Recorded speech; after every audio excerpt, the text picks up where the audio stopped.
Pour les concernés, c'est un soulagement. Le gel du programme d'amnistie au delta du Niger a été suspendu au Nigeria. Une décision du gouvernement qui arrive à point nommé, car chez les combattants du MEND, mouvement pour l'émancipation du delta du Niger, la tension commençait à monter. La suspension, si vous voulez, du dégel par le président Buhari est une action qui vise à stabiliser les choses sur la scène nigériane. Ce dégel-là va occasionner une reprise du dialogue et assainir les choses à ce niveau-là, dans la mesure où nous savons que le mouvement du delta du Niger a énormément perturbé la production pétrolière dans un État comme le Nigeria. Et quand nous savons que la stratégie qui a été mise en place était une stratégie d'harcèlement, si vous voulez, par le MEND, qui consistait, comment dirais-je, aux enlèvements, à pouvoir déstabiliser les compagnies pétrolières, tout simplement pourquoi? Parce que ces populations-là demandaient leur dû.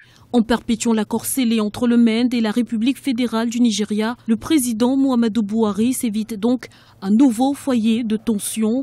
En effet, c'est en échange d'une rente mensuelle de 300 € que les combattants du mouvement qui ont mené une lutte acharnée contre les compagnies pétrolières pour de meilleures répartitions des richesses avaient accepté de rendre les armes.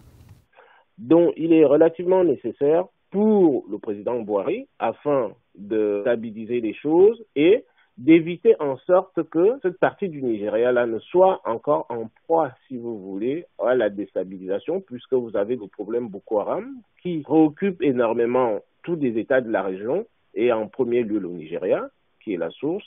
Donc, à partir de là, le président Buhari est en train de couper l'herbe sous le pied, éventuellement, des leaders du monde.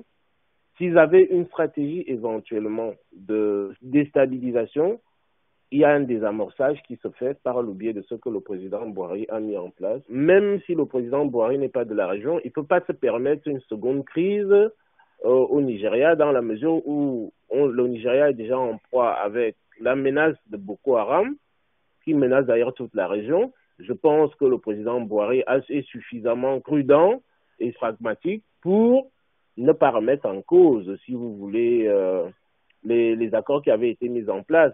À noter que la reprise des paiements intervient au moment où le Nigeria relance 4 de ses raffineries, dont 3 dans le delta. Un déblocage qui devrait donc neutraliser toute poussée de fièvre dans le triangle du pétrole nigérian. C'est du moins ce qu'espèrent les autorités.